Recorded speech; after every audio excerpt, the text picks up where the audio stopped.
고등학생 시절에 하루는 이제 점심 급식을 빨리 먹고 반에 돌아와 봤더니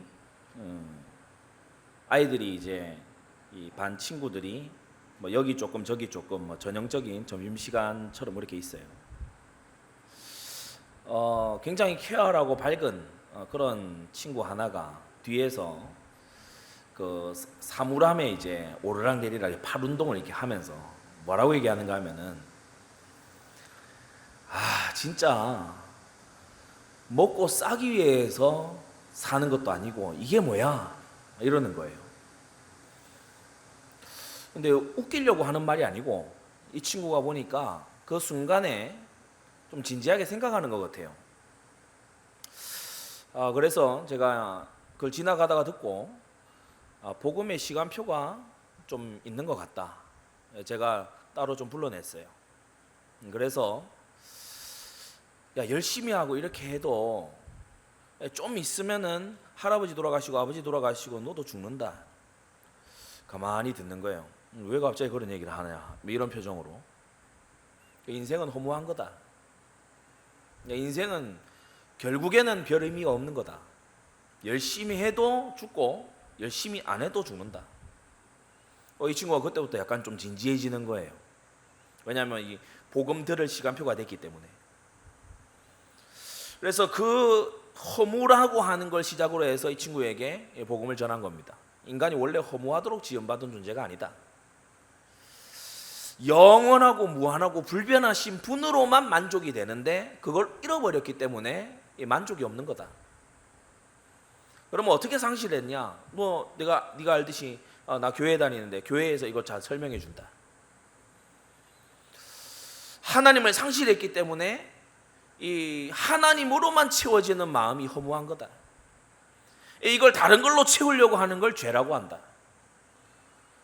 그래서 사람 보기에는 그럴듯해 보이는데 혼자 있을 때 온갖 나쁜 생각, 온갖 악한 이 공상들 이런 것을 자꾸 하는 그게 마음으로 짓는 죄다. 그래서 사람이 결국에 운명에 사로잡혀서 운명의 날이 됐을 때 여지없이 재앙당한다. 여지없이 무너지게 돼 있다. 그러니까요, 이 친구가 이제 자기 속내를 얘기하는 거예요. 평소에 굉장히 밝은 친구거든요. 근데 이 친구가 저한테 하는 얘기가 뭐냐면 실은 자기가 이 가위 눌리면서 어떤 음성을 듣는데요. 꼼짝을 못 하는데 저 멀리서 기차 소리 같은 게 확 오는데 몸을 움직일 수가 없대요. 그 순간에 너무 공포스럽고 이 시간이 제발 빨리 지나갔으면 좋겠고 너무 힘들다는 거예요. 그러냐? 내가 오늘 전해준 이 말을 진짜 내가 가진 가장 중요한 거니까 네가 소중하게 받아들였으면 좋겠다. 주 예수를 믿으라. 그리하면 구원을 얻으리라고 성경이 말씀했다. 예수님 구원자의 이름. 그가 하나님을 만나는 길이고 죄 용서받는 길이고 운명에서 빠져나오는 길이다. 그걸 딱 전한 겁니다. 그러니까 이 친구가요, 유념해서 딱 듣는 거예요. 어떻게 하면 되냐? 영접하면 된다. 우리가 물 마시듯이 음식 먹듯이 이 생명을 받아들이면 된다. 나하고 잠깐 기도하자. 여기서 뭐 이러냐? 뭐 보통 그런 식으로 반응을 하죠. 여기서 이러냐? 여기서 할 수 있고. 네가 너무 좀 주변 눈치가 그렇다. 복도였기 때문에 주변에 눈치가 그렇다. 그러면 나하고 조용한 데 가서 하면 된다. 그 친구가 거기에 영접을 한 거예요. 그리고 며칠 정도 지나고 난 다음에 이 친구가요, 뭐 와가지고 저한테 얘기하는 거예요. 자기가 지금 며칠 지났는데 이때까지 가위 안 눌린다는 거예요. 할렐루야. 그렇지, 당연하지. 왜냐? 가위 눌리게 하는 그 존재보다 더 강한 분이 네 안에 계시기 때문에. 그래, 이 친구가요, 그 뒤로요, 참 할 수 있는 대로 저한테 잘해줘요. 급식 먹을 때 앞자리 이렇게 축구할 때도 저한테 패스 더 하고. 뭐 이제 뭐 학생들이 뭐 대단한 걸 할 수 있겠습니까? 근데 이 친구가 복음 받고 달라지는 거예요. 하나님을 떠난 인간은요, 본질적으로 허무합니다. 그 허무한 걸 본인이 모르는 채로 동물적인 욕구를 쫓아서 살아가다가 어느 날 살짝 정신 차리면요, 나 너무 허무하다. 나 너무 지금 허하다.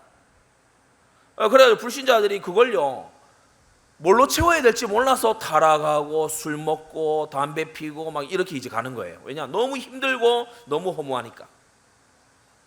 하나님을 상실한 인간은 본질적으로 허무하고요, 하나님을 상실해서 죄의 구렁텅이에 빠져있는 인간은요 이 선을 행할 힘이 없어요. 하나님의 영광을 찾을 힘이 없는 거예요. 여러분, 예수님이 구원자다 이 말은 스스로의 힘으로 빠져나올 수 없는 것에 인간이 빠졌다는 거예요. 여러분, 구원, 레스큐, 구조, 그게 왜 필요합니까? 스스로의 힘으로 빠져나올 수 있으면 구원이 안 필요하죠. 스스로 구덩이에서 빠져나올 수 있으면요 이 로프 줄 필요가 없는 거예요. 하나님이 우리에게 구원자 예수님을 주셨다 이 말은요 우리 스스로 해결할 수 없고 우리 스스로 빠져나올 수 없는 구덩이 속에 우리가 들어있다는 거예요. 하나님 떠난 허무, 죄의 굴레, 운명, 흑암의 권세, 여기에서요 아무도 못 빠져나오는 거예요. 하나님께서 이와 같은 불신 인생, 하나님께 반역한 인생을 긍휼히 여기셔서 그리스도의 일을 하신 예수님을 보내셨습니다. 이 그리스도 예수를 듣고 믿는 자는 구원을 얻게 되는 줄 믿습니다. 에베소 2장 8절에 너희가 그 은혜를 인하여 믿음으로 말미암아 구원을 얻었나니 이것이 너희에게서 난 것이 아니요 하나님의 선물이라. 행위에서 난 것이 아니니 이는 누구든지 자랑치 못하게 하려 함이라고 했어요. 그리스도의 일을 하신 거 있죠. 하나님께로 인도하는 선지자, 모든 죄를 대속하게 해주시는 제사장, 우리를 통치하고 보호하고 우리를 모든 대적에게서부터 건지시는 만왕의 왕으로 예수님은 그리스도의 일을 하신 것입니다.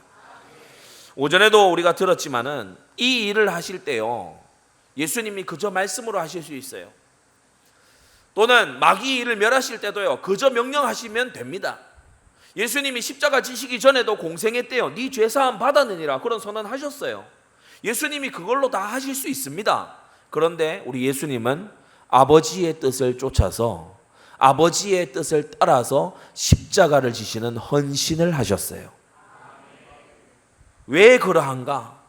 하나님의 공의를 만족시키기 위함이고 하나님의 사랑을 나타내기 위함이고 우리에게 하나님이 얼마나 이 구원을 중요하게 여기시고 죄의 사함을 얼마나 중요하게 여기시는가를 웅변적으로 보여주시기 위해서 예수님은 당신의 목숨을 드리신 것입니다. 여러분, 이게 복음이잖아요. 여러분, 이게요 복음의 핵심이거든요. 예수님은 우리를 위해서 그리스도의 일을 하실 때 헌신하심으로 하셨습니다. 복음에는 헌신이 있는 줄 정말요 마음 깊이 새겨 깨닫게 되기를 바랍니다. 나를 죄에서부터 건지는 일에요 하나님이 간편하게 하실 수 있으나 하나님이요 값진 대가를 치르셨어요. 희생하시고 대가를 치르시고 수치와 모멸을 당하시고 성자 하나님께서 버림당하심으로써 반역한 피조물인 나를 구원하기 위해 나의 창조주, 나의 조성자, 나의 주인께서 친히 낮아지시고 버림당하셨다는 사실입니다. 여러분, 이 복음의 은혜를 생각할 때요 얼마나 감개무량하고 얼마나 몸둘 바를 모르겠는지 말이에요. 예전에 제가 비유로 그런 말씀을 드렸죠. 여러분 중에서는 여러분 책상 서랍에 들어있는 연필, 몽땅 연필을 위해서 죽을 수 있는 분이 있습니까? 여러분이 가지고 있는 펜, 손에 쥐고 있는 펜을 위해서 여러분이요 수치와 모멸을 당할 수 있는 그런 분이 있습니까? 하나님이 흡사 그렇게 말도 안 되는 긍휼과 자비로 우리를 위해 낮아지신 거예요. 그저 지음받은 피조물에 불과한 저와 여러분들을 위해서 창조주 하나님께서 친히 낮아지시고 대가를 치르시고 우리 같은 것을 구원해 봐야 하나님께 무슨 유익이 되겠습니까? 그러나 그 약속하신 성령을 보내셔서 말할 수 없는 탄식으로 우리 속에서 죄 버리기를 간구하시면서 우리와 동행하시면서 구원의 완성의 날까지 이루어 나가시는 하나님의 사랑을 깨달아야 됩니다. 하나님이 우리를 위해 치르신 수고와 희생은요 말로 다 할 수가 없어요. 그래서 이 복음의 생명을 참으로 가진 자는요 진짜 날 구하기 위해서 대신 교통사고를 당하고 죽은 이런 사람도 우리가 의인이다, 선인이다, 의로운 일을 했다 이렇게 말하잖아요. 그런데 나를 살리고 죽으시고 수치를 당하신 이분이 보통 분이 아니에요. 하늘 위의 왕이시고 만물의 상속자가 되시고 창조의 지혜가 되시는 바로 이분이 나의 구원을 위해서 나를 죄에서부터 건지려고 죽임당하셨고 버림당하셨다는 이 사실을 우리가 생각할 때에 야, 죄 지을 수 없구나. 야, 이거 죄 짓고 살아서는 안 되는구나. 하나님의 아들이 희생을 치르신 그 일이 내 죄 때문이라면 나 이제부터 죄 버리는 삶을 좀 살아야 되겠구나. 여러분, 그래서 복음 가진 자는요, 죄에 뻔뻔해질 수 없습니다. 자기만 생각하는 이기적인 사람이 되지 않습니다. 하나님의 영광을 생각하고 하나님 백성들의 덕을 생각하고 하나님의 이름이 걸린 일이라면요, 내 것을 다 내려놓고 하나님의 영광을 위해서 사는 자가 되는 거예요. 헌신을 말할 때요, 인색하게 이리저리요 막 부담스러워하는 그런 자가 되지 않습니다. 복음 생명 가졌는데, 지옥을 면하고 천국에 들어가는 생명 가졌는데 말이야, 하나님의 모든 것을 상속받을 하나님의 자녀 되는 권세를 가졌는데 인색한 자가 되지 않지요. 도리어 충성과 헌신을 찾아서 행하는 자가 되는 줄 믿습니다. 복음 생명 가진 자는요, 순종을 애씁니다. 순종하기를 애써요. 하나님 말씀에 순종하고 하나님이 세우신 지도자를 순종하고 죄를 아파하고요, 자기 중심이나 여론 중심이 되지 않고 하나님 중심이 되려고요 막 시시각각 노력하는 거예요. 포로로 잡혀간 이 다니엘을 보면요, 하나님을 얼마나 사랑했는가를 알 수 있죠. 수많은 청년들이 잡혀갔지만 이 다니엘하고 세 친구만 딱 제정신을 차렸던 것 같아요. 포로가 되었지만 우리를 살아있도록 남겨두신 고마우신 하나님, 우리가 지은 죄에 비해서 우리는 다 멸절해야 되지만 살아남게 긍휼을 베풀어 주신 그런 하나님, 그 하나님 앞에 또 우상의 제물을 먹어서 내가 죄를 지을 수 있겠냐. 다니엘은 정직한 마음이었던 것 같아요. 요셉을 생각해 보세요. 주변에 자기를 지켜보는 동족들 아무도 없습니다. 야, 씻기도 하는지 지켜보는 이런 사람들도 없습니다. 하나님 믿는 백성이라며 아는 사람도 없어요. 요셉 자기 혼자 왔어요. 그러나 이 요셉은요, 하나님 앞에서 내가 어찌 이 큰 죄를 득죄하리요. 여러분, 하나님의 은혜를 생각하고 긍휼과 자비를 생각한 거 있지요. 우리 성도들도 이와 같이 하나님 앞에서 복음 생명 가진 자로 죄를 멀리하고 순종을 힘쓰는 그러한 성도들 되시기를 바랍니다. 복음 생명 가진 자는요, 헌신의 복음을 받았거든요.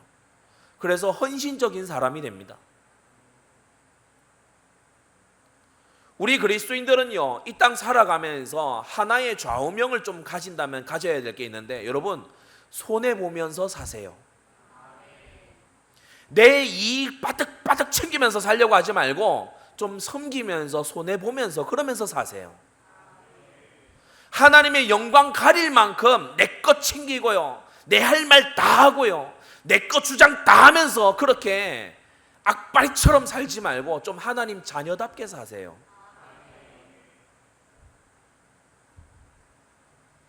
어떤 걸요, 막 이렇게 요구하는 그런 게 있었어요. 제가 보니까 별로 큰 게 아니에요. 그래서 내어주라고 했어요. 내어주라. 그 요구하는 것을 들어주라. 이 말씀을 들으면서 여러분이요, 또 막 가서 막 뜯어내야지 이런 생각이 들면 곤란합니다.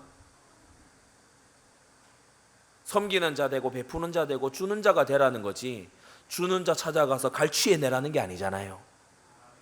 우리 그리스도인들은요, 정말 삭막하기 이를 데 없는 이 세상에 빛과 소금이 되어야 됩니다. 빛이 어떻습니까?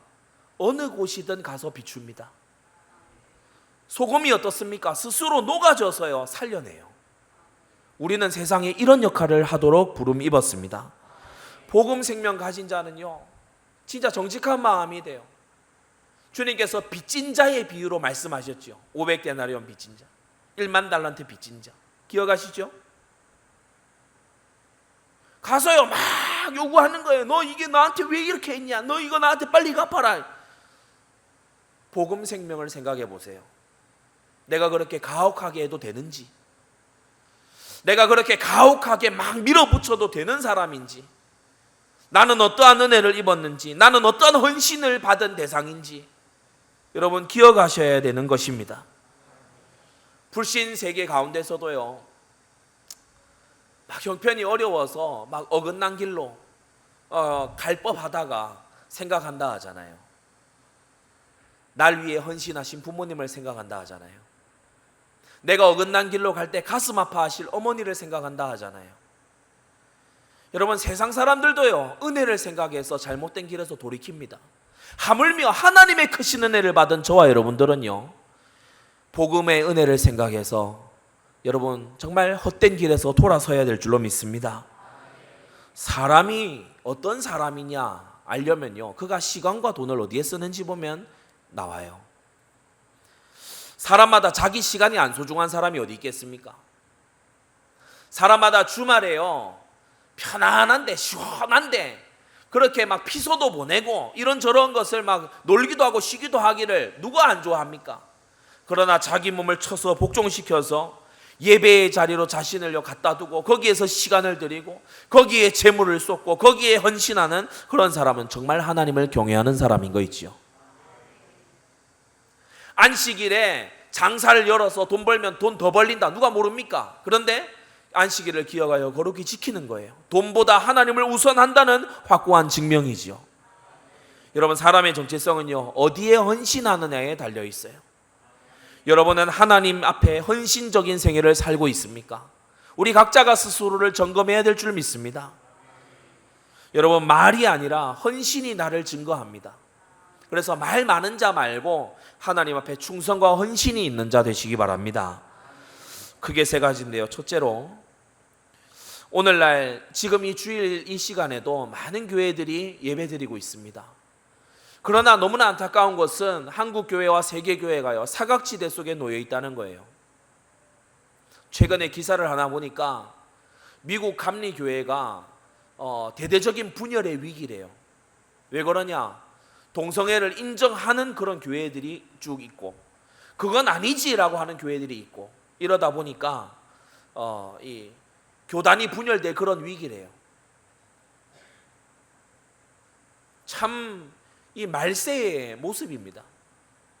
하나님께서 명시적으로 죄라고 해두신 것을 교회에서요, 받아들여야 되냐 말아야 되냐 이걸 갖고 토론을 하고 있다는 것 자체가 이 말세의 징조 중에 하나입니다. 성도 여러분, 우리는요, WCC로 비롯되는 이 종교다원주의를 이 땅에서 뿌리 뽑아내야 됩니다. 어떤 아이가 아무나 보고 아빠, 엄마, 길 가는 아저씨 보고 아빠, 길 가는 아줌마 보고 엄마, 그럼 이 아이요, 이 정신 빠진 아이죠. 우리의 구원의 길은 오직 예수 그리스도밖에 없는 겁니다.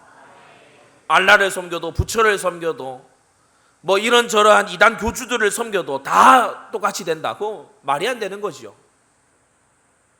하나님은 우리에게 지상 대명령을 말씀하셨는데 WCC는요, 선교사들 철수하라고 해요. 선교의 동력 자체가 없죠. 왜냐? 절대 진리가 아닌데 왜 굳이 희생을 무릅쓰면서 전해야 됩니까? 갈 필요가 없는 거예요. 그러나 우리는요, 선교의 최전선에 서야 될 이유가 충만한 줄 믿습니다. 용어를 혼란시킨다고 했지요. 이미 들으신 대로 예수님이 역사상 유일했던 인물이다. 우리는 그런 유일성을 말하는 게 아니에요. 예수님은 우리의 구원의 유일한 이름이십니다. 곤란하고 어려운 상황입니까? 풀리지 않는 매듭이 묶여있는 것 같은 상황입니까? 구원의 이름 예수님을 부르세요. 너무 답답한 상황입니까? 구원의 이름 예수님을 부르세요. 야, 이런 일에도 예수님을 불러야 됩니까? 이거 사람 불러야 되는 일인데 예수님을 부르세요. 그분은 날마다 우리를 위해 구원의 짐을 지시는 주님이십니다. 두 번째, 한국교회와 세계교회의 나라에 대한 비전이 사라졌어요. 여러분, 민주주의, 이게 얼마나 비성경적인 말입니까? 사람들은 주가 될 수 없습니다. 사람들은 수십억 아니 수백억 명이 모였다 하더라도 주가 될 수 없습니다. 만주의 주는 오직 하나님밖에 없어요. 근데 민주주의, 이게 얼마나 틀린 말입니까? 민주주의. 그런데 교회가 민주주의를요, 아무 의식 없이 마구 받아들여요. 그래서 이런저런 것을 야 민주적으로 하자, 민주적으로 하자, 이런저런 것을요 막 죄다 민주적으로 다수결로 막 해나가려고 하는 거예요. 여러분, 교회는 다수결 하는 데가 아니고요, 예수님 결정 따라가는 데입니다. 우리는 기독교가 교회당 안에 갇혀 있기를 원하지 않고 이 나라의 산하에 넘쳐나기를 원합니다. 그래서요 여러분, 정치의 현장이 개혁되어야 돼요. 여러분이 좀 어떤 말로 들리실지 모르겠지만은요, 방역 정책을 한다라고 했을 때 제일 먼저 해야 되는 게 뭐라고 여러분은 생각하십니까? 방역 정책을 세우고 그것을 회의를 하고 그것을 발표를 하고 계획을 수립하고 실행을 옮기고 이렇게 할 때 제일 먼저 해야 되는 게 뭐라고 생각하십니까? 기도해야 됩니다. 나라의 우두머리들이 하나님 앞에 긍휼을 구해야 됩니다. 그런데 이런 것은요 되게 생뚱맞게 들려요. 되게 생뚱맞은 것처럼 그렇게 여겨요. 기도하지 않고 막 의논하는 게 자연스럽게 여겨져요. 그래서 심지어 기독인들이 다수로 모여 있는 데서도요, 우리 기도하고 합시다, 이 말을 아무도 안 꺼내요. 여러분, 이게 현장을 빼앗긴 거고 정치 현장을 다 놓쳐버린 거잖아요.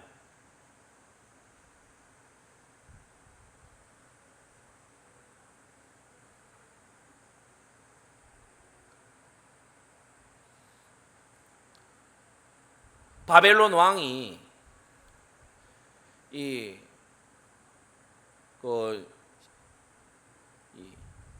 신상을 만들고서 그 앞에 절하는 그것을 공포하고 막 이렇게 정책적으로 우상 숭배를 이제 명령하고 이렇게 해가는 것에서 이 궁중의 사람이 다니엘에게 이제 온 거예요. 그래서 다니엘한테 이런 상황입니다. 이러니까 다니엘이 바로 무언가 대답하는 게 아니고, 왕의 명령이 어찌 급하냐, 잠깐 기다려라 하고 가서 사드락 메삭 아벳느고하고 함께 기도했다고 했어요. 여러분, 나라는요 기도 속에서 운영돼야 됩니다. 위에 계신 참 왕에게 자비를 구하면서 해야 돼요. 그런데 이러한 정신들, 이러한 태도들이 현실에 다 사라져 있지요. 여러분, 성경은 왕에 대한 이야기로 나라의 경영에 대해서, 민족의 운명에 대해서 지극히 관심이 많은데 우리 시대 기독교는요 개인주의 기독교입니다. 프라이빗한 영역이니까, 야 회사에서 뭐 이렇게 뭐 사내 인트라넷 이런 거에 프로필 만들고 할 때 야 신앙색채 그런 거 넣지 마, 그런 거 넣지 마. 제가 카투사 있을 때 그 미군 인트라넷 거기에 제가 이제 이메일 서로 보내고 하면 밑에다가 시그니처를 하나 이제 넣게 되잖아요. 거기에 제가 성구 넣었는데 위에 상사가 부르더라고요. 불러서 이거 뺐으면 좋겠다. 뭐 이거 뭘 다른 말로 뭘로 바꿀까요? 그러면 네가 알아서 하는데 아무튼 성경은 안 적었으면 좋겠다. 미군 부대 안에서도 벌써 그러더라고요. 공자 말은 돼요. 소크라테스 말은 돼. 이런저러한 잡스러운 그런 인재들 말은 돼. 근데 만구의 진리인 하나님 말씀은 안 돼. 그런 게 은근히 압력이 들어오죠. 여러분, 우리는 이러한 것을 바꿔나가야 돼요. 하나님 말씀이 모든 곳에 스며들도록 여러분 기도하시기 바랍니다. 하나님 말씀이 모든 곳, 교과서에는 왜 하나님 말씀이 없습니까? 하나님 말씀이 모든 곳에 스며들어야 돼요. 근데 이러한 메시지가 여러분 생소하잖아요. 지금 이 한국교회, 세계교회 속에 이러한 메시지가 생소하거든요. 근데 정말 없었냐? 아니에요. 종교개혁 시대에, 국민 언약의 시대에 이런 메시지는 항상 나왔어요. 국왕의 정책에 대해 성경적으로요 답을 제시합니다. 지금 이 나라에서 일어나고 있는 일에 대해서요 성경을 가지고 지혜를 제시합니다.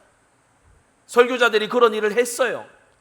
여러분, 성경의 이 신앙은요 우리 개인의 심리 치료를 위해서 있는 게 아닙니다.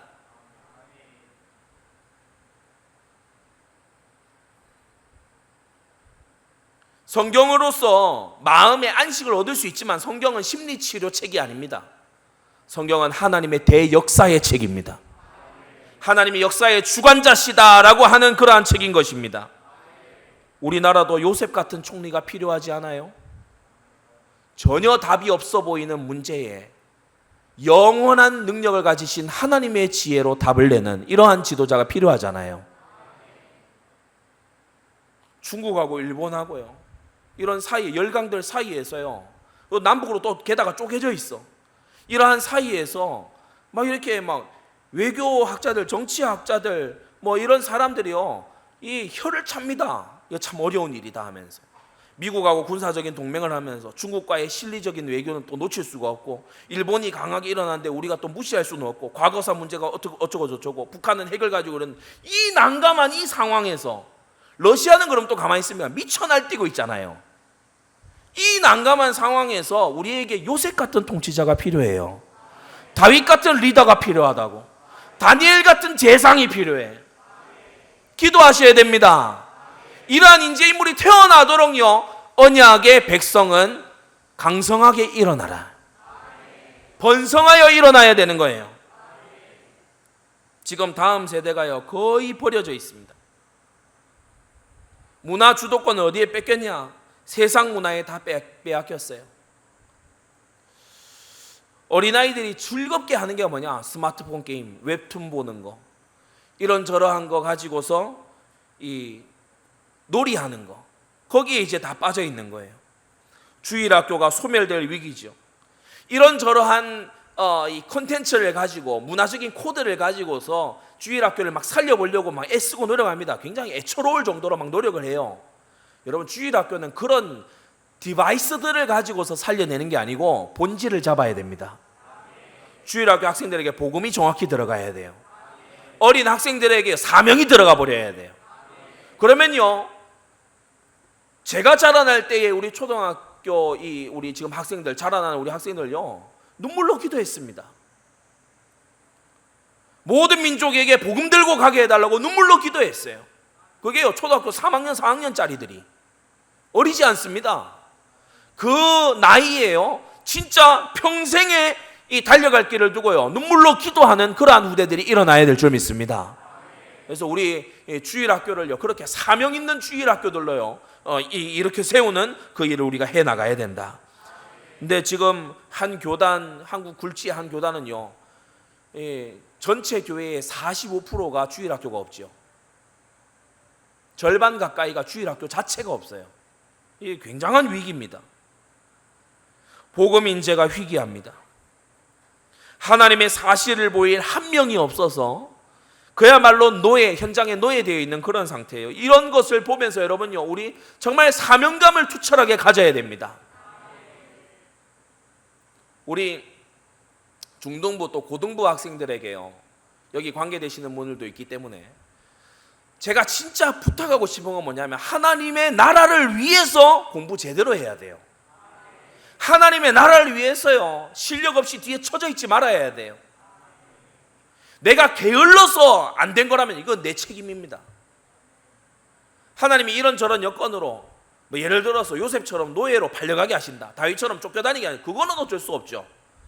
집안이 막 이렇게 이상하게 돼서 도저히 공부할 형편이 아니다, 그거는 어쩔 수 없습니다. 그런데 시간이 있고 물질이 주어졌고 여건이 되는데 안 한다, 이거 불충이거든요.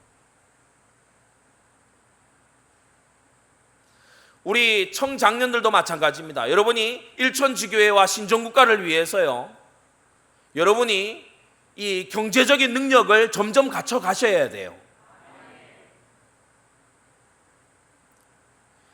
여러 가지를 가지고 운영해 나가는 게 번거롭지요. 국가에서는 세금을 요구하고 이런저런 게 번거롭지요. 여러분, 그러나요, 번거로운 것에 손 담그지 않고서 일을 이뤄낼 수는 없습니다. 우리가 김장을 이렇게 할 때에 장갑 끼고 손을 담가야 돼요. 그 양념 이거 다 배어들도록요, 하나하나 다 수고가 들어가야 돼요. 그래야 일이 되어서 나오는 거지. 수고롭다고 안 하고 번거롭다고 안 하고 그러면요, 결과는 없는 겁니다.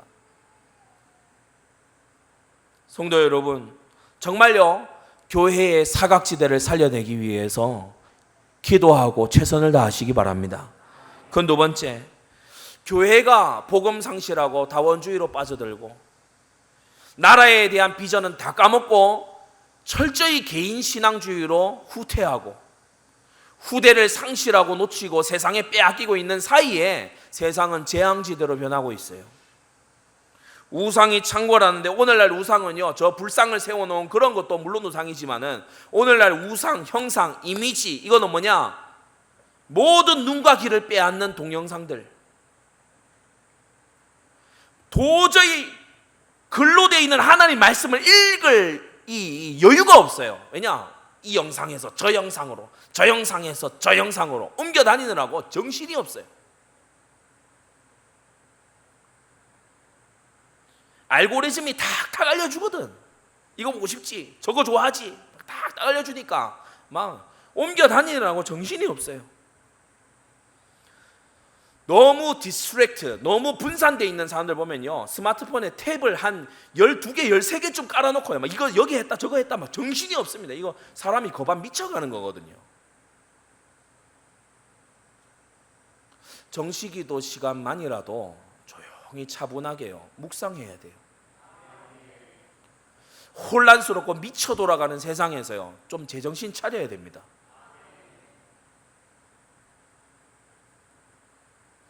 다원주의, 상대주의가요, 문화로 아주 깊이 각인이 되고 있어요. 분명한 것은요, 내 지역에, 내 주변에 우상이 서 있는 것 자체가 비정상입니다. 우상 종교는 원래 없어야 맞는 거예요.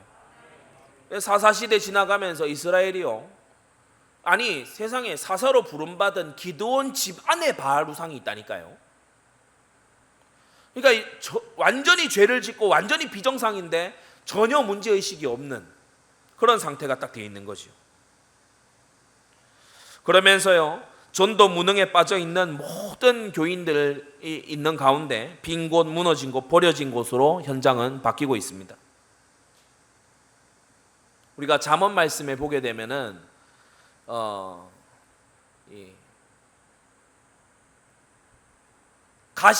가시덤불과 엉겅퀴가 막 일어나고 돌담은 무너져 있고 전혀 관리되지 않고 있는 포도원과 밭이 나오죠.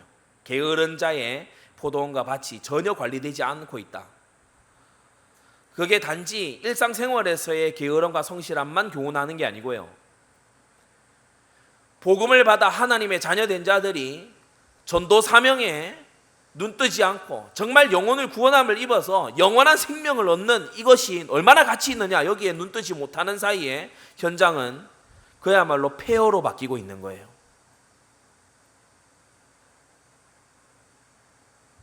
언약 백성이 사라진 그러한 땅마다요, 가시와 엉겅퀴 세상이 되는데 뭐냐? 재앙이 넘쳐나요.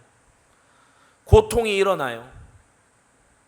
저는 방글라데시에 이렇게 가서 보면서요, 너무 마음이 아파요.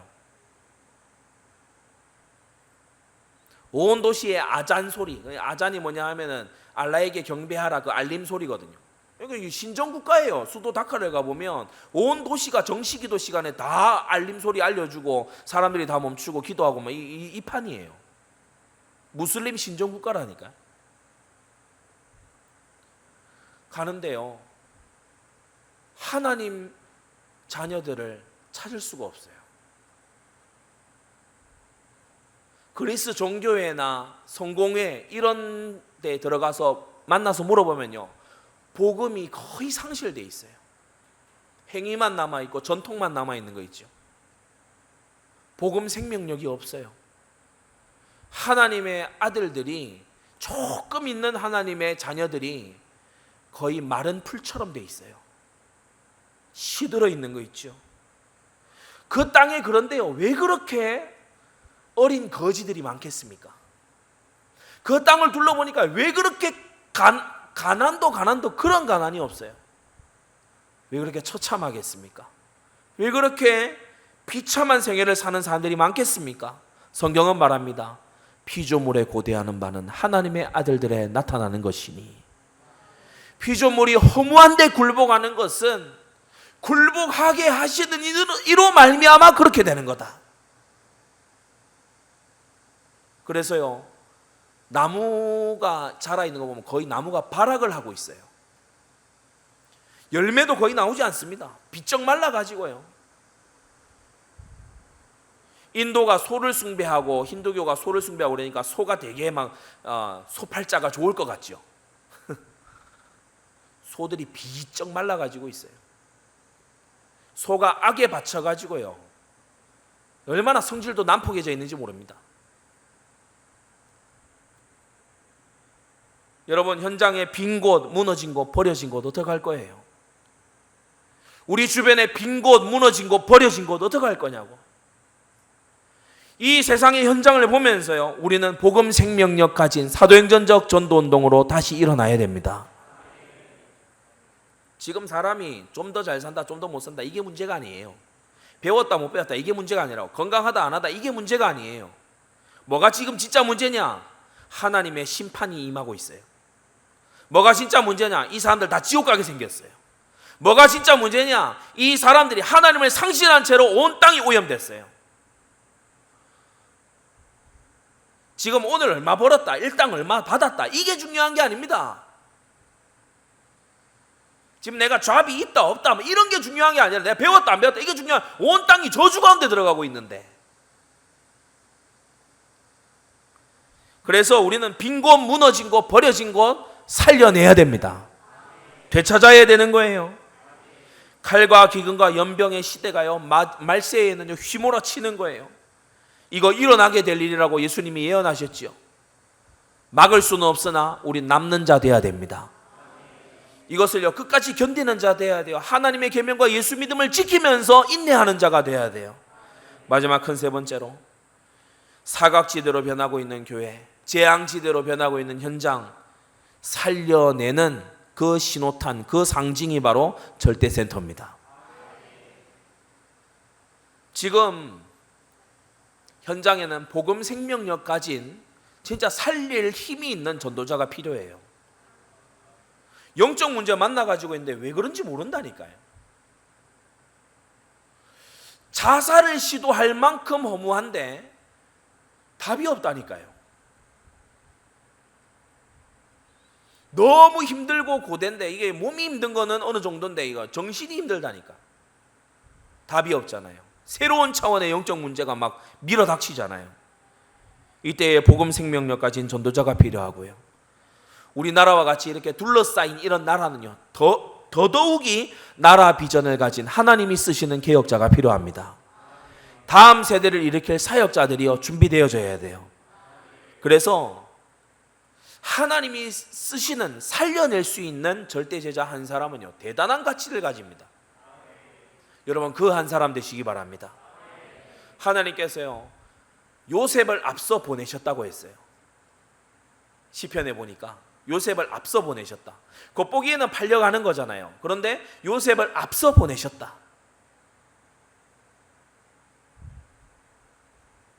두 번째, 우리가 성전 건축, 절대센터 건축을 위해서 기도하는데요, 여러분, 그저 성전 건축의 이런저러한 행정적인 부분만 가지고 기도하지 마시고, 그것도 기도해야 되지만 정말 시대 사명을 담고 기도하시기 바랍니다. 교회의 사각지대, 현장의 재앙지대를요, 다 마음에 가지고요, 사명을 품고 기도해야 돼요. 지역과 나라의 영적 분위기를요, 반전시켜야 될 거 아닙니까? 기도해야 되는 거예요.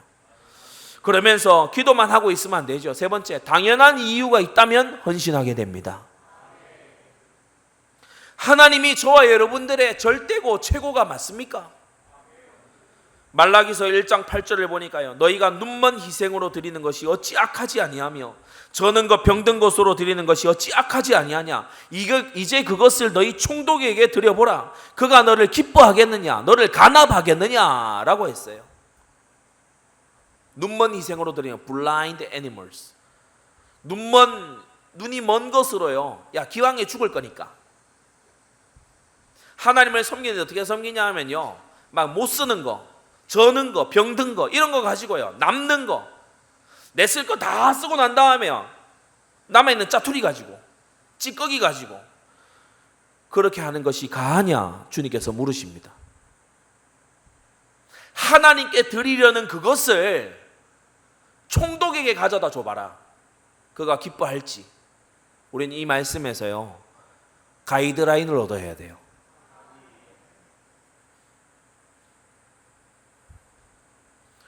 내가 시장이나 도지사를 만난다면 어떤 자세로 만나겠습니까? 지금 예배 시간인데 내가 일국의 대통령을 만나요. 지금 윤석열 대통령이 예를 들어서 나를 불렀어요. 윤석열 대통령이 예를 들어서 우리 예종호 집사님을 윤석열 대통령이 불렀어요. 용산으로 오라고 불렀어요. 왜인지 모르겠지만 그러면 대통령 만나서 졸고 앉아 있을 겁니까? 대통령 만나서 이상한 소리 픽픽하고 그럴 겁니까?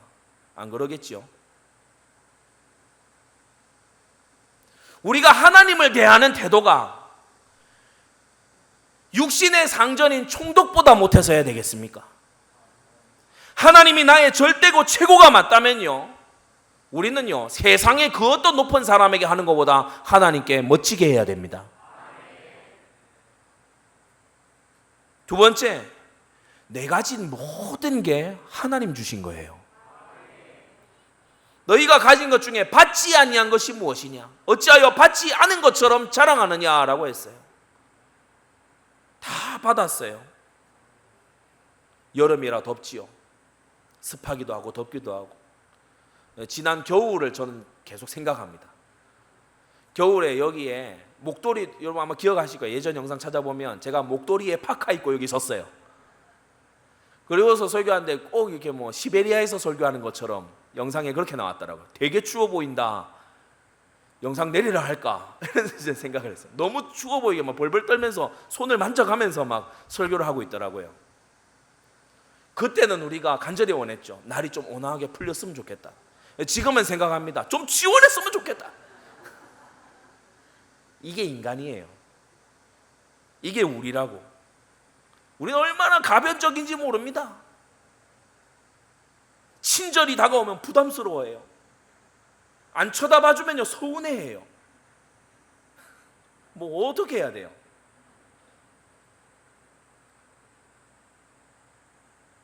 훈련받아 하나님 자녀들아 부담스러워해요. 나중에 훈련 안 돼가지고 막 이상한 일 겪고 나면요 또 원망해요. 그때 나 훈련을 좀 시켜주시. 얘기 안 했나? 우리는요 얼마나 아침 저녁으로 다른지 모릅니다.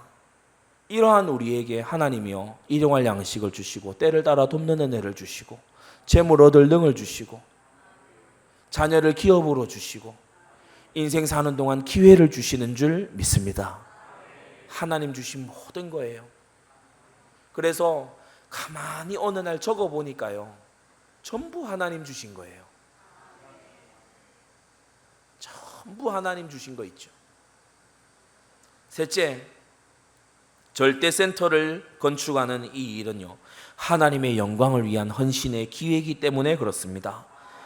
오늘 1절 29장 1절에 이 전은 사람을 위한 것이 아니요 하나님을 위한 것이라. 인생이 이 땅을 살면서 하나님을 위해서 무슨 일을 할 수 있겠습니까? 하나님은 부족이나 필요가 있는 분이 아닙니다. 하나님을 위해서 뭘 할 수 있겠습니까? 우리가요 이것저것 해도 하나님을 위해서 한다라고 말할 수 있는 일이 뭐가 있겠습니까? 오늘 성경에 성전 건축이 하나님을 위한 일이라고 말하고 있어요. 하나님의 영광을 위한 이 기회를요 우리는 정말 인생 일대의 기회로 알고 살려나가야 됩니다. 네 번째, 하나님을 향한 또한 성도들을 향한 우리의 사랑의 진실함을 증명할 기회입니다. 오늘 이 오후 예배 말씀에 여러분에게요 공지의 성격으로 말씀드릴 게 있는데 우리 절대센터로 들어갈 때에 서로 분량은 달라도 최고의 헌신을 하나님께 드려야 됩니다. 아무도 무임승차하고 들어가면 안 돼요.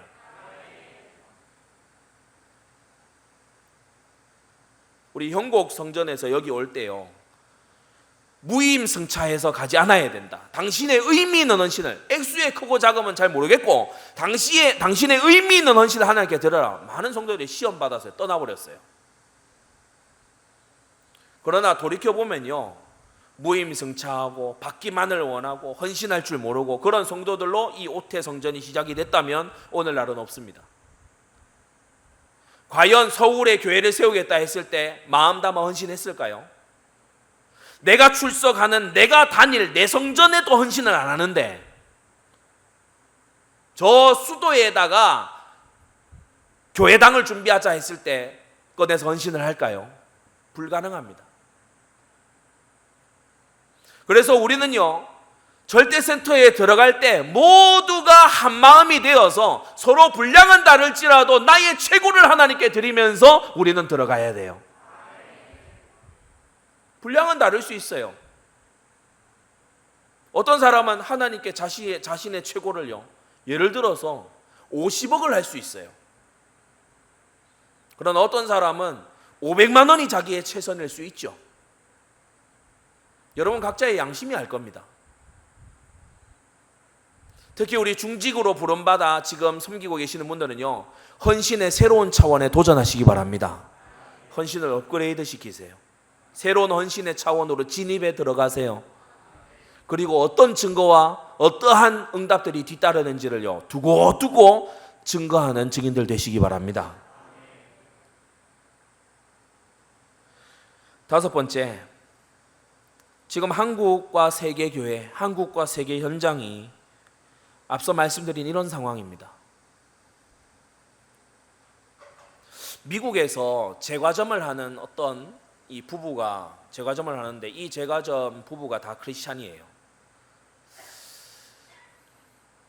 동성 커플이 와가지고 도발을 한 거예요. 왜냐하면 워낙 신실하게 이름난, 주일은 딱 쉬고 신실하게 아주 이 베이커리를 하는 그런 것이기 때문에 자기들이 뭐월 뭐일 몇 시에 결혼을 할 건데 자기네들 혼인에 자기네들 얼굴이 새겨진 그런 케이크를 좀 만들어 달라.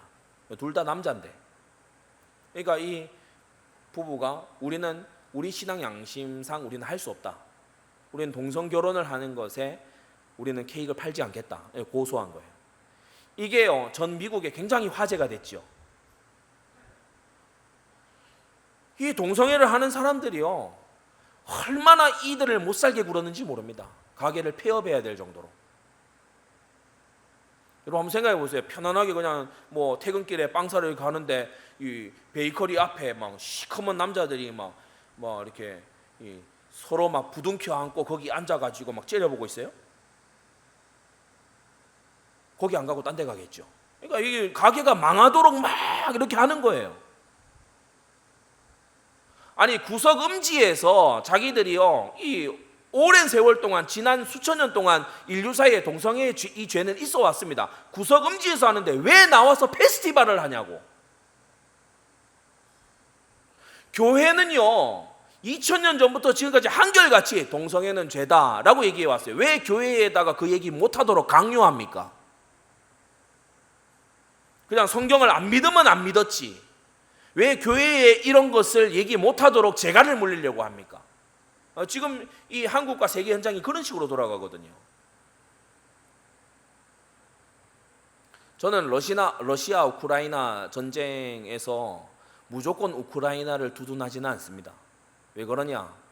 몇몇 사건들이 있어요. 러시아가 우크라이나를 침공하기 그 이전 해와 그 직전 해, 그러니까 2년 전과 그 직전 해에 유럽 최대 규모의 동성애 파티와 페스티벌이 우크라이나에서 열렸습니다. 여러분 찾아보시면 다 나와요. 저는 관계가 있다고 봅니다. 사람들은 당하고 막 그러니까 무조건 막 pray for Ukraine, 막 기도하자, 우리가 막 도와주자. 저는 다른 각도로 봅니다. 여호와의 허하심이 아니고야 어찌 재앙이 성중에 임하겠느냐. 여러분 그래서요, 무분별하게 긍휼을 가지면 곤란해요. 하나님 말씀으로 돌아가서 다시 봐야 됩니다. 지금 이 우리나라에요, 삽시간에 이게 번지고 있어요. 서울에서 깨작깨작 하던 애들이 서울, 대전, 대구, 부산, 광주, 인천 할 것 없이요, 막 모든 주요 광역시에서요, 막 일제히 들고 일어나. 이 코로나 때문에 약간 잠잠, 올해 또 하고 또 한다고 지금 들고 나오잖아요.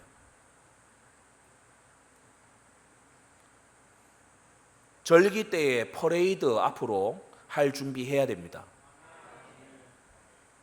가만히 있으면 진짜 가만히 떼긴 줄 안다니까. 성탄절 퍼레이드 우리 당연히 해야 돼요.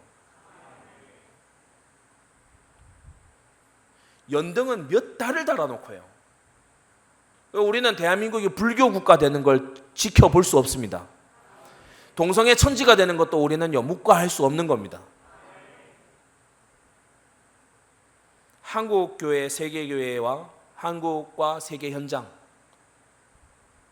여러분 정말 눈을 뜨고 바라보고요, 절대 진리와 절대 제자와 절대 언약이 사라진 이 땅을 보면서 여러분 탄식의 사명이 새로워져야 됩니다. 결론을 맺겠습니다. 오늘날 이 시대의 현장은요, 교회다운 교회를 기다리고 있어요.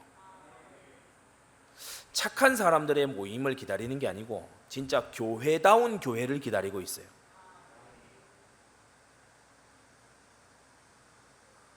아브라함이 아비멜렉에게 가서 거짓말 쳤지요. 아내인데 누이다. 바로에게 가서 그렇게 했죠. 이들이 아브라함에게 뭐라고 얘기하죠? 네가 무슨 일을 하든지 하나님이 너와 함께 계시도다. 뼈 있는 말인데 제대로 본 말입니다. 세상은 착한 사람, 노력해서 잘 되는 사람을 보기 원하는 게 아니고 하나님의 손이 함께하는 사람을 보기 원해요. 이건 마구 살아도 좋다는 얘기가 아닙니다. 그것과 다른 차원의 것을 세상은요 기다리고 있어요. 내 수준과 다른 하나님 수준이 나타나는 것을 세상은 기다리고 있어요. 우리는 매주 강단을 통해서 그렇게 되는 비밀을 듣습니다. 하나님 소원에 방향 맞추면, 하나님의 계획을 하면, 하나님의 뜻을 받들고 사명으로 붙잡으면 시작된다. 우리는 매번 듣고 있습니다. 여러분, 세상을 놀라게 하는 교회가 되십시다. 성전다운 성전을 또 지어야 됩니다. 오늘날 성전은요 정체성을 상실한 건물들로 바뀌고 있어요. 이게 대관절 무슨 건물인지를 모르겠어요. 성전다운 성전이 서야 됩니다. 이 역사적인 사명, 이 가치 있는 사명에 우리가 쓰임받을 수 있음이 영광입니다. 여러분 정말 승리하게 되시기를 바랍니다. 기도하겠습니다. 거룩하신 하나님 아버지, 절대센터를 위한 우리의 기도와 헌신이 새로워지게 하여 주시옵소서.